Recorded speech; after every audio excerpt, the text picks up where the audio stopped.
Hey students, welcome to episode 59 of the Film Student Podcast. I'm your host, Tony Lazzeroni. My guest this week is Kellyanne Johnson, who is actually returning for the second time to the show. She and Dustin Chilton were on together back in episode 7. This time, though, we get to focus on Kelly. We talk about the first stage show she co-wrote, her late realization that she was already a producer, and she talks about her experience working on the set of the upcoming indie film Killing Eleanor. On with the show.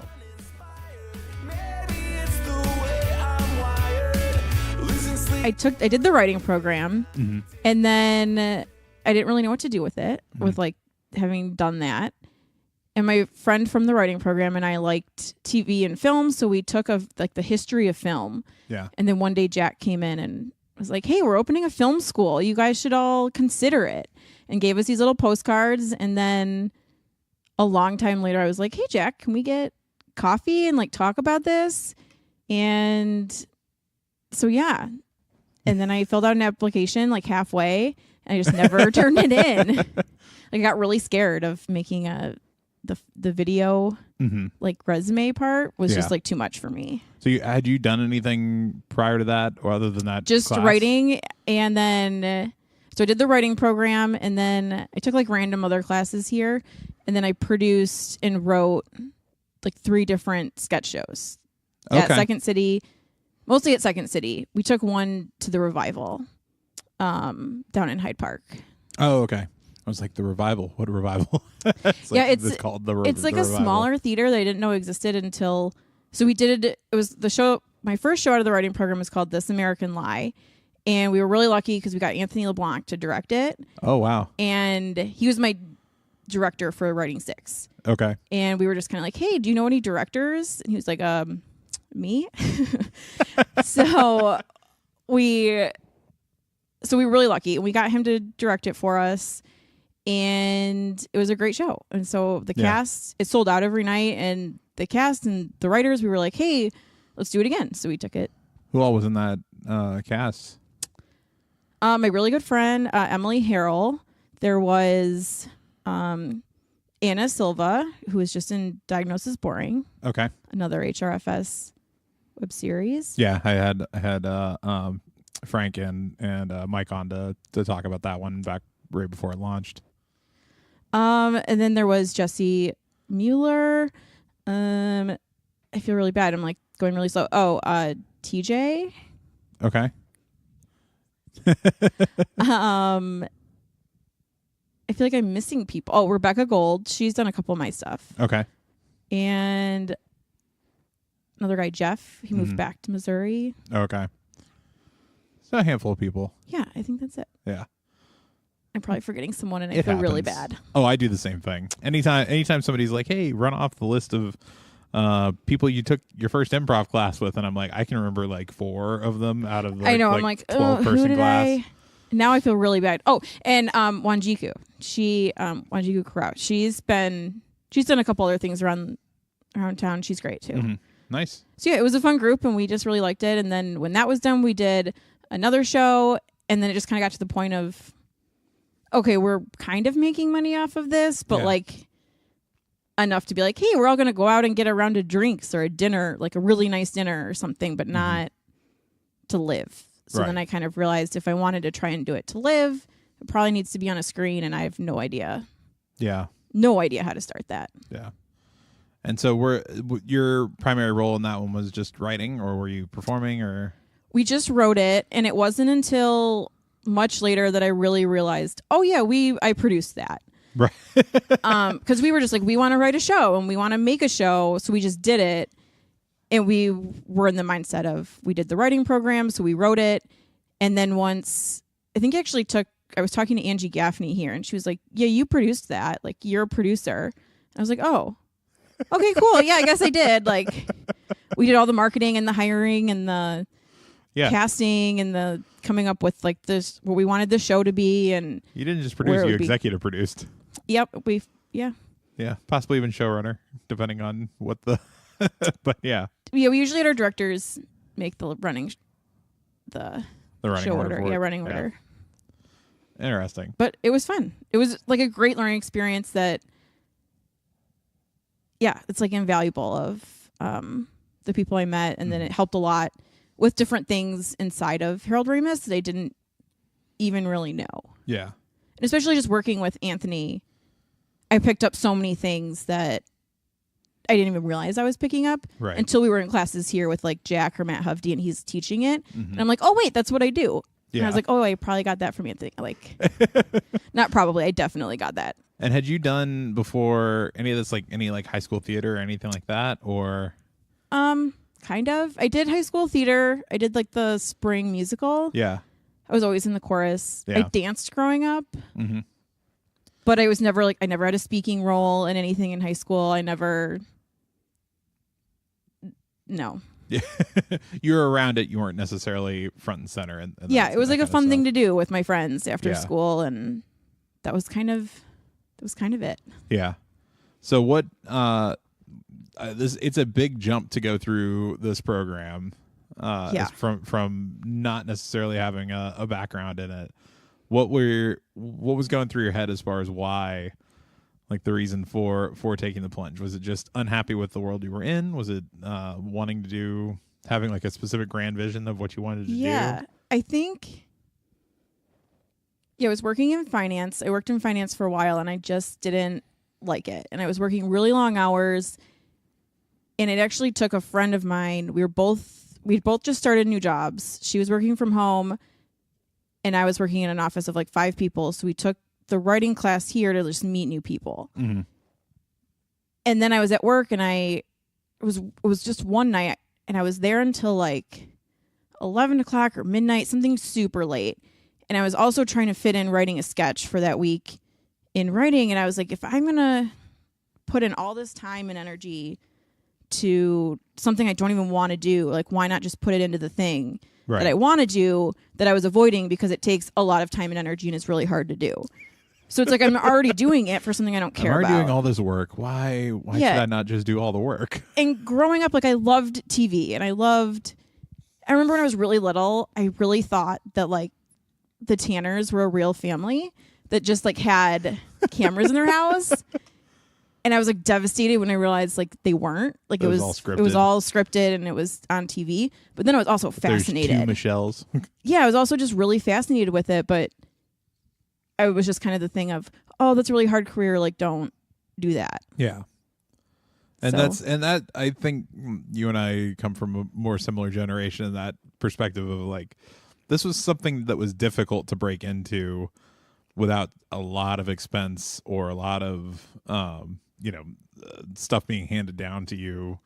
Like if you had filmmaking parents, then you could go make film because they just have their old equipment like laying out in the garage or something that you could go play with. Yeah, and when I was sitting at home watching Full House, like thinking, oh, that they're a real family, it wasn't the same world that it is today. Like there wasn't iPhones that you could just go in the backyard and make your own thing. Like it was a big deal that we had like our own, like, I don't even know, like recorder with like a VHS in it. And so it was just different that had just never really crossed my mind. And if I had thought of wanting to be in TV or film, it was more of I wanted to be an actress. But then I also didn't really do anything to pursue that. So that was an outside possibility. Yeah, it was just kind of like, oh yeah. I mean, I remember a couple of times like begging my mom, like the Disney Channel they would be like, come audition for this thing. And my mom was like, that's a scam. And I would like cry and be like, I really want to go. And then she was like, no, that's not how people are discovered. Yeah. But I don't really know how people. Well, and nowadays they are still sort of found through those types of like open casting things. Like that's actually what Anthony was. Wasn't he doing that for Nickelodeon? He was like a coach for the kid actors out in LA for a bit. Yeah, and so he was doing that. I haven't caught up with him in a while, so I don't feel like I can talk exactly about what he's doing.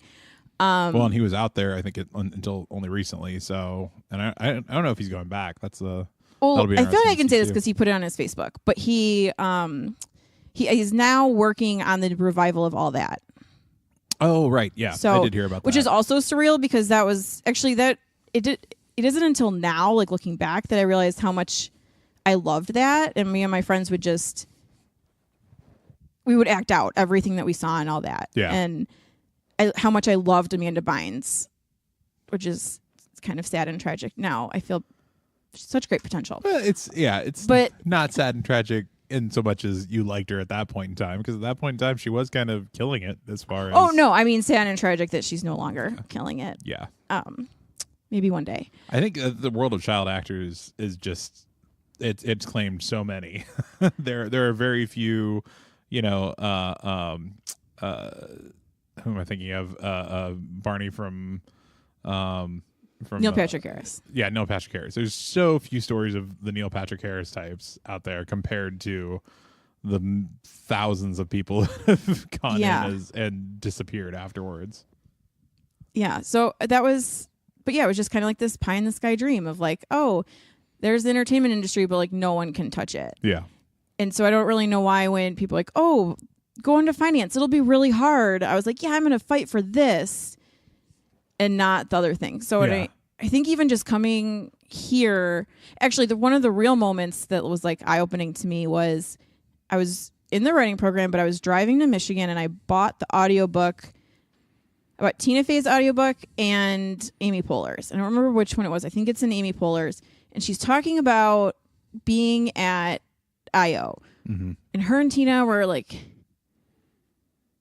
No, it was Amy Poehler's, and she interviewed Seth Meyers, and he was saying how he was like in the audience, and Tina and Amy had a show, and they called him up on stage, and he was so excited because they were like very up and coming, and like kind of everyone knew they were going to go somewhere, and it was just weird that then I was leaving to go to the same building that they were in. Well, no, I guess I.O. moved, but it was just like the same idea of like they were here once, and they made it, so like why not me? Right. So I might as well try. Yeah. And it is odd knowing that we are walking around in this building and potentially even working on projects with the people that will eventually be, you know, movie stars or like, this is such a hotbed for performers that, I mean, it's almost guaranteed that somebody in this building will be a star before not too long, you know? Yeah, so it's just it's a weird thing of just why not me? Like let's just try our best and let's just try, and who knows where we'll be in a year or 5 years, and it could be back in finance, it could be at the Oscars or the Emmys, or no one knows. That very well could happen. So what stuff are you working on? Actually, no, before I even get into that, I'm interested in your case. You're one of the few people that I feel like has gone through the program as a strong like producer. Like this is what I do, this is what I like doing, this is what I want to do. I feel like there's a lot of people that have done production somewhat reluctantly or didn't really realize that they wanted to produce or were good at it and didn't necessarily think that was the thing that they should be doing for whatever reason. But I felt like you came in and you were very like adamant, like this is something that I want to do, this is something I like doing. Or at least by the time I met you, that's where you were with it. Yeah, I came in thinking I wanted to be a writer, and then like quickly was like, no, I think I want to be a producer. Yeah. Yeah, I just kind of was. I don't. What was the appeal? Like not to like say it's not a good move. I'm just interested in how you made that choice so early on. Well, they really mix the cohorts. Yeah. Like really good. There's people who are really strong writers, and there's people who have like a like the technical background. And I knew when I came in, I kind of really underestimated, and I think I still do, but underestimated my writing skills. And I knew I didn't have the technology. Like I knew that I wasn't gonna be a DP, and I was scared to do sound on other people's stuff. But I knew. Or I'd realized, oh, wait, I already did a lot of this producing stuff. Yeah. And especially doing the writing program in this building, when it came time for casting, it was like, oh, I've already held auditions here. Right. I already know where to post the signs and who to reach out to. And I already know people who want to do this stuff. So it was just really easy to do that. And then a lot of the other stuff that you had to do kind of was crossover from like things I'd done in finance. So it was like, oh, this is where I fit in this cohort. Mm-hmm. This is how I can help people. And it was just kind of realizing that I had that as a strength, so I might as well take advantage of it. Yeah.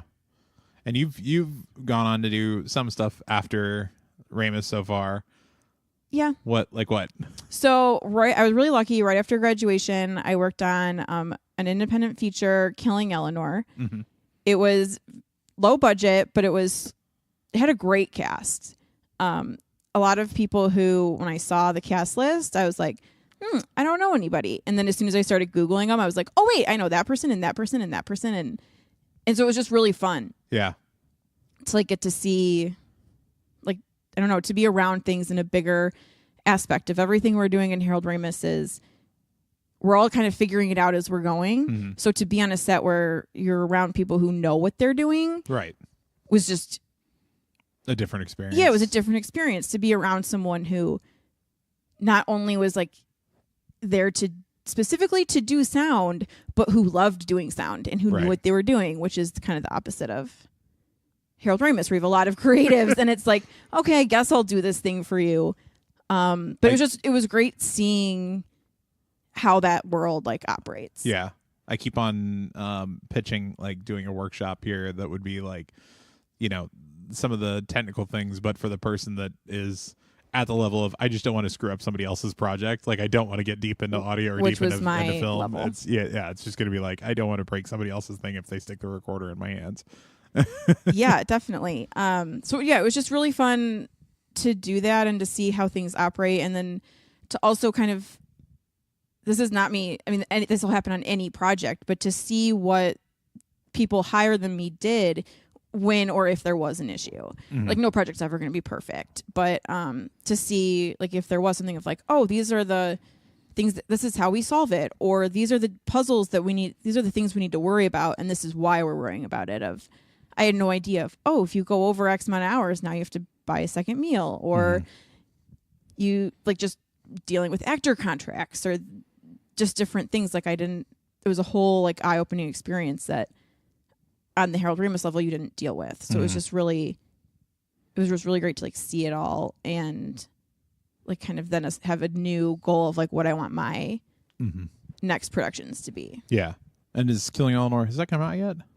Nope, they're still editing it. I think the goal was like film festivals, but I'm not 100% sure. What was the pitch for it? Or the pitch was a young girl who's kind of like the black sheep of her family. She's an alcoholic, not the most motivated. She meets an older lady who agrees to help her and give her clean urine if Natalie, the black sheep of her family, helps kill her. In like a humane, like she, Eleanor, the older lady, she just wants to die on her own terms. Yeah, interesting. So they kind of, this odd pair like helps each other figure out. Almost sounds like a Finding Forrester-esque territory for the story. That's definitely not the best pitch of the movie, but it got me to. I get it. Yeah, I it's like a dark comedy coming of age story. It was really good, and it was fun to be on a project with a lot of people because it was low budget. They were making kind of less than their rates, but everyone was like, "Oh, I just really want. I love this story. I want to bring this story to life." And people say that all the time in Harold Ramis's story first. Yeah. And it was in a weird way, not a weird way, in a realistic way, you were seeing it happen of people wanted to help people they had never met, help their story come to life, and they're going to make less money, but because they believe in the story and they believe in it getting made and distributed, or they just wanted to help as much as they could. Yeah. Which is, I feel like I've had that a handful of times in the past with like short things that I produced where there was one time I was producing a short for, I think it was 72-hour film festival. It was either that or 48 back in DC. And this guy, Michael Bird, first time that he had worked on one of our sets and actually wound up being the last time because he moved to New York and is now like kind of rising in the improv and stand-up scene there. But he came out for like, we got him in as a role in it, and when you're doing those, like, you really don't book anybody ahead of time. Like, you just kind of figure out who's available, and then kind of cast out of that pool based on who's free that weekend to pull in to help out. And we wound up bringing him in, and he had told us up front, he's like, well, I've got a hard out because I've got to go to a show that I'm supposed to be in, like later tonight or the next night or whatever it was. So we're like, okay. So we go and we start filming, and we're filming like out in the sticks in Virginia. So it's a ways to come back. And we're getting up closer and closer to his deadline, and I'm like rushing people. I'm like, we got to get this shot, got to grab that because Bird's got to go. He's got to leave. He's got, and eventually we're almost to the point where he has to leave, and I'm getting kind of frustrated because I'm like, let's move. We got to get this one done. Got to get this one done. He goes, are you rushing because of me? I was like, yeah, I want to make sure we're respectful of your time, get you out in time. He goes, I'm good. Like, what is I'll skip the show. I'll stay here. Like, I want to help out with this thing. I want to be here for this. And it was like, yes, like it was such a like killer feeling to find something that was engaging enough. And, the film's not the best thing that I've ever produced, but it's still funny and it works. And, in large part it's because he stuck around and was part of it. Yeah. And I think that like, when you have moments like that and you can get a crew behind you, like, I think that that's like what really makes projects better. And I know that doesn't always translate to what you see like in the final cut, but it definitely makes it easier when you're on a set and when you have to, like, they're long days. And I didn't really realize that because when we're doing shoots in Harold Ramis, it's like, okay, yeah, we're going to shoot from, like 8 to noon. And everyone's really upset when you go over like to that 5th hour or, and it's like, oh wait, now I'm on a film set and now people are getting upset because we're in maybe hour 14. Yeah. And it's 5 a.m. and it's, it's just not. Yeah. But when people believe in it, it makes it that much easier. Yeah. So what's the long-term goal coming out of this? Where do you want to take this? I think the long-term goal, and it changes frequently, but it's to be a producer and director, which is interesting because I didn't really want to direct anything until I directed my term 3. Mm-hmm. And I think Dale even had to kind of like nudge me into doing that. Because I was like, oh, whatever, I'm going to produce. Like, I'll find someone else to direct it. And I'm really glad I did. Because it was the most fun. And it's great to see the thing that you visualized and you wrote, like to know that I directed it. Mm-hmm. So now I would love to do that, except in order to produce and direct something on my own, it takes a lot of money. So we'll see when that happens next. Yeah. Always kind of looking for that next project. Yeah, but I definitely want to keep working. Like in the short term, I want to keep working in film. Yeah. I want to keep getting jobs as like a PA. I think another goal would be to be an AD because I just like being on set so much. Which you were filling AD for one of the days of my term 3. I appreciate that. You're very welcome. So yeah, like I like being on set, and that's also why I like directing. And it's just different. It's not being in an office. It's helping get something done, but in a different way. Like you're just helping shape the way that the day is run and make sure that it gets done. But you're not obviously super creative on it. Yeah. So, but I do like the idea of just building up contacts in the industry that way. So then when I do want to do something of my own, I already know this sound guy is great and he likes me and we're friends, and this script and this AD, or because this other AD, because I wouldn't be ADing if I'm directing, and just like meeting people in the industry, because people I've met so far, they all everyone that I've met has been really nice and wants to help in other ways. So if I can build my Rolodex to make the next thing with other really fun people who I like, why not? Yeah, absolutely. Well, wrapping up, if people want to track you down on social media, where can they find you? Instagram is at ChiKel, CHI_KEL. Which is that's a coup to get that name. Like, I feel like that's a solid one. I know. I feel like I should really do a lot more adventuring through Chicago and make it actually count. I think I travel more through Disney World on that account than Chicago, but that's okay. And then that's about it. I don't have a Twitter. That's fine. I don't tweet. I don't want to tweet. I think I have a Twitter, but I don't even think that I never use it. I think my last post is 5 years ago. I should really tweet it. It's a repost from Instagram. That's what ends up on my Twitter. But perfect. Well, I appreciate you doing this. Yeah, thanks for having me.